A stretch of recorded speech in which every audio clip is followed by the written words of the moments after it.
Imaginez recevoir une lettre, pas un texto, pas un email, non, une vraie lettre qui a 2000 ans et qui a été écrite pour désamorcer une crise.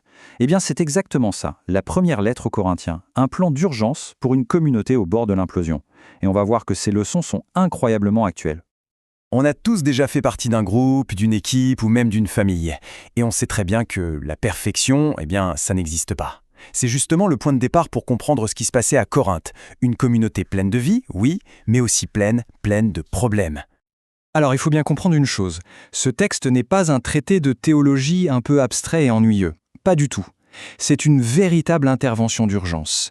C'est une lettre écrite sur le vif par l'apôtre Paul à une communauté chrétienne toute jeune, très dynamique mais profondément divisée.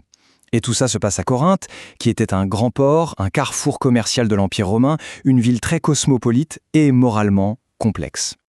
Le but de cette lettre est donc hyper pratique. On parle de lettre pastorale parce que Paul écrit un peu comme un guide, un berger pour sa communauté.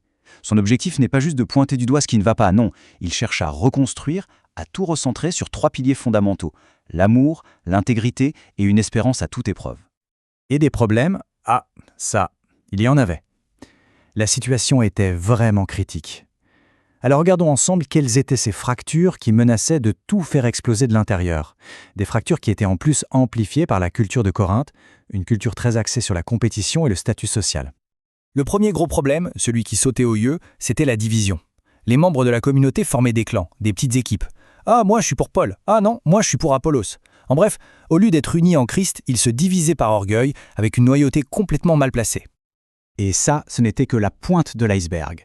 Le chaos était bien plus profond. Des comportements immoraux étaient tolérés au sein du groupe. Des membres se poursuivaient en justice les uns les autres devant des tribunaux classiques, et c'était même le désordre le plus total pendant leur rassemblement.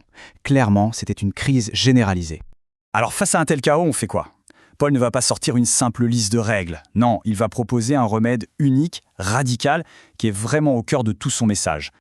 Et le remède, le voici. C'est aussi simple et en même temps aussi profond que ça. Pour Paul, l'amour n'est pas juste une émotion qui passe. C'est le principe actif, le fondement qui doit guider chaque action, résoudre chaque conflit et même définir l'identité de la communauté. Ce qui est vraiment intéressant ici, c'est le changement de perspective qu'il impose. En fait, Paul leur dit d'arrêter de se demander qui a raison ou quels sont mes droits. Il les pousse à se poser une autre question. Qu'est-ce qui construit la communauté ? Qu'est-ce qui aide mon prochain ? Et là, la priorité passe de l'individu au collectif. D'accord, mais concrètement, comment on applique cet amour ?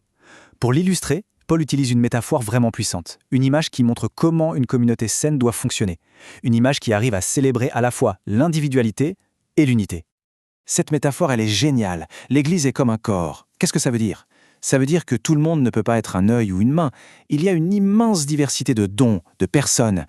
Et cette diversité, ce n'est pas un problème. Au contraire, c'est une nécessité pour que le corps fonctionne bien. Si on décortique un peu, premièrement, chaque personne, avec ses dons uniques, a une valeur inestimable. Deuxièmement, personne n'est inutile. Chaque membre est essentiel à la santé de l'ensemble. Et enfin, qu'est-ce qui fait tenir tout ça ensemble ?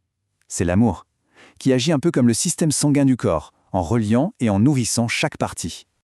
Mais tout cet enseignement sur l'amour et l'unité, ça repose sur une conviction encore plus profonde.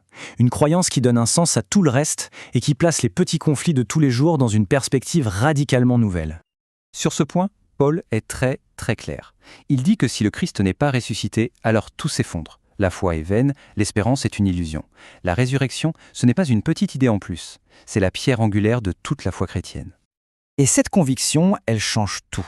Ça signifie que les luttes, les divisions, les souffrances du moment, ce n'est pas la fin de l'histoire. Il y a une espérance d'une victoire finale sur la mort elle-même. Et cette espérance partagée est censée unir la communauté bien au-delà de ces querelles passagères. Finalement, la lettre aux Corinthiens nous montre une communauté brisée, c'est vrai. Mais elle offre aussi un plan de reconstruction. Un plan qui ne repose pas sur des règles, mais sur l'amour, sur l'unité et sur une espérance commune. La question qui reste, c'est donc celle-ci.